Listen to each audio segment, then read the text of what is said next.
மாணவர்களே, அடுத்து நம்ம பார்க்க போகிறது லெசன் 13. ஒரு செய்யுள் பகுதி தான் நம்ம பார்க்க போகிறோம். நன்னெறி. அதோட ஆசிரியர் சிவப்பிரகாச சுவாமிகள். இந்த நன்னெறி பாடலோட வரிகளை பார்க்கலாம்.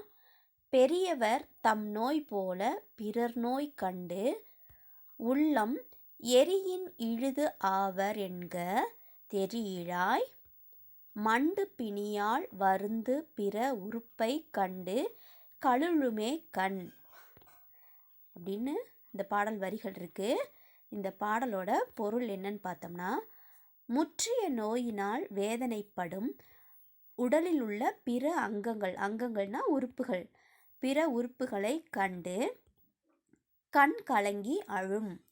உடலில் எந்த பகுதியில் வலி ஏற்பட்டாலும் கண்தான் அழும். அதே போல உயர்குணத்தோர் மற்றவர்களுக்கு வரும் நோயினை கண்டு தமக்கு வந்த நோய் போல் எண்ணி நெருப்பிலிட்ட நெய் போல் உருகுவர். அதான் இந்த பாடலோட வரிகள். இந்த வரிகளோட பொருள்: முற்றிய நோயினால் நம்ம உடலில் எந்த பகுதியில் வலி ஏற்பட்டாலும் நோய் ஏற்பட்டாலும் கண் தான் கலங்கி அழும். அதுபோல் உயர்ந்த குணத்தை உடைய பெரியோர்கள், சான்றோர்கள் என்ன செய்வாங்கன்னா, மற்றவர்களுக்கு வந்த நோயினை கண்டு தமக்கு வந்த நோய் போல எண்ணி நெருப்பில் இட்டோம்னா நெய் மாதிரி அப்படியே உருகுவாங்களாம், வேதனைப்படுவாங்களாம். அதனால் அதை தான் இந்த பாடல் மூலமாக சிவப்பிரகாச வள்ளலார், சிவப்பிரகாச சுவாமிகள் குறிப்பிட்டிருக்காங்க.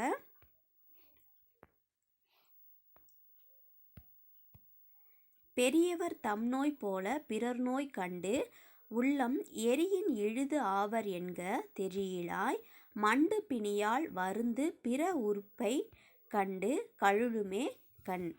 சிவப்பிரகாச சுவாமிகள். இந்த பாடலோட அறிஞர் பொருள் பார்க்கலாம். தெரியிழாய்னா தேர்ந்தெடுத்த ஆபரணங்களை அணிந்த பெண்ணேன் பொருள்.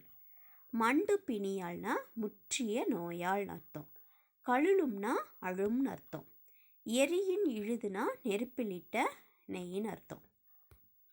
இந்த பாடல் வரிகளை நல்லா வாசித்து மனப்பாடம் பண்ணுங்க. இந்த பாடலோட தலைப்பு, ஆசிரியரோட பெயர் எல்லாத்தையும் நல்லா மனப்பாடம் பண்ணுங்க.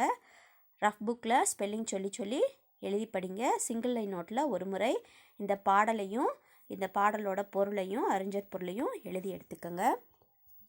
பாக்கியை அடுத்த வகுப்பில் பார்க்கலாம்.